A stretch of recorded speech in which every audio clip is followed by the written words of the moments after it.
Alors une fois que j'ai inséré le fond bleu, ici, donc appliqué sur toutes les pages, je remonte dans Images et je reclique sur mon image. Alors si elle n'apparaît plus, vous la redéposez. Il suffit de cliquer sur Déposer vos images ici, vous récupérez l'image et vous faites ouvrir. Vous allez avoir votre image qui réapparaît, qu'on peut effectivement encore redimensionner, voyez, et la positionner dans le fond d'écran. Je vais ensuite aller sur les éléments interactifs. Moi, je veux tout simplement que les élèves euh, visionnent des petites vidéos qui illustrent chacune des images dans un premier temps. Alors, je peux cliquer sur un œil. Voilà. Je vais pouvoir placer l'œil et le réduire de façon à ce qu'il ne soit pas trop gros. Donc là, l'élève va savoir qu'il doit cliquer dessus. Je vais pouvoir mettre un certain nombre de paramètres sur cet œil.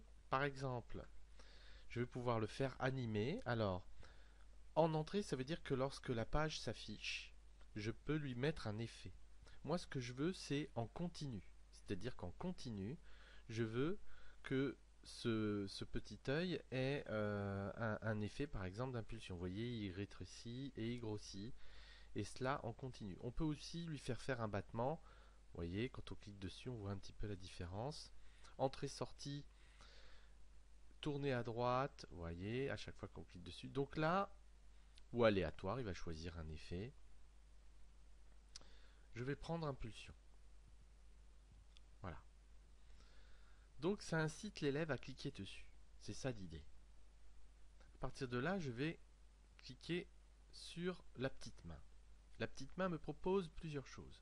Soit d'afficher une étiquette, un mot, un texte, soit d'ouvrir une petite fenêtre, soit d'aller vers un lien hypertexte si je veux insérer une vidéo. Alors le problème du lien, c'est qu'il va ouvrir un nouvel onglet du navigateur et je ne resterai pas dans mon Geniali.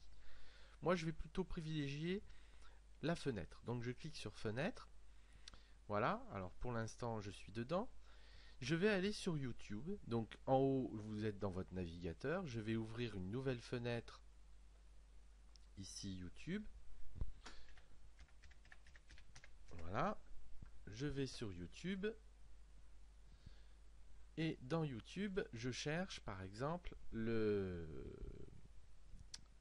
un phare allumé. Donc phare allumé. C'est ma première image. Voilà, donc j'ai plusieurs sites qui vont apparaître, plusieurs vidéos qui vont être proposées. Alors là, il vaut mieux que vous testiez les différentes vidéos, bien sûr. Vous vérifiez bien que le contenu des vidéos vous convienne dans ce cas-là.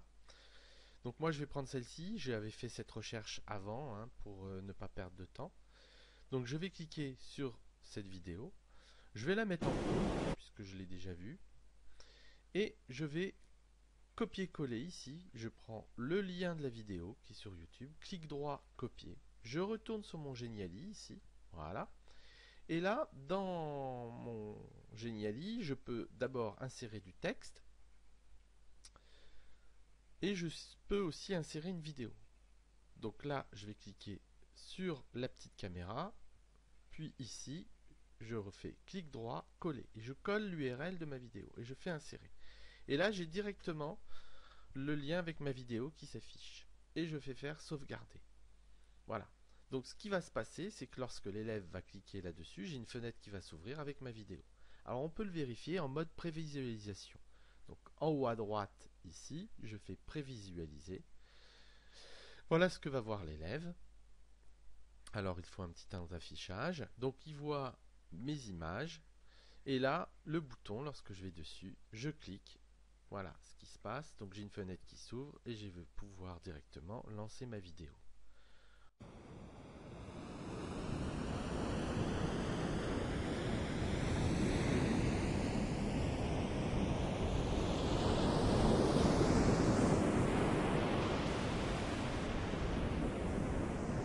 Alors la vidéo fait 9 minutes. Il faut préciser parfois en classe que l'élève n'a pas besoin de tout regarder. S'il le fait chez lui, s'il veut, il peut tout regarder. Voilà. En haut à droite maintenant, je vais recliquer sur éditer et je vais continuer d'interagir avec mes autres images.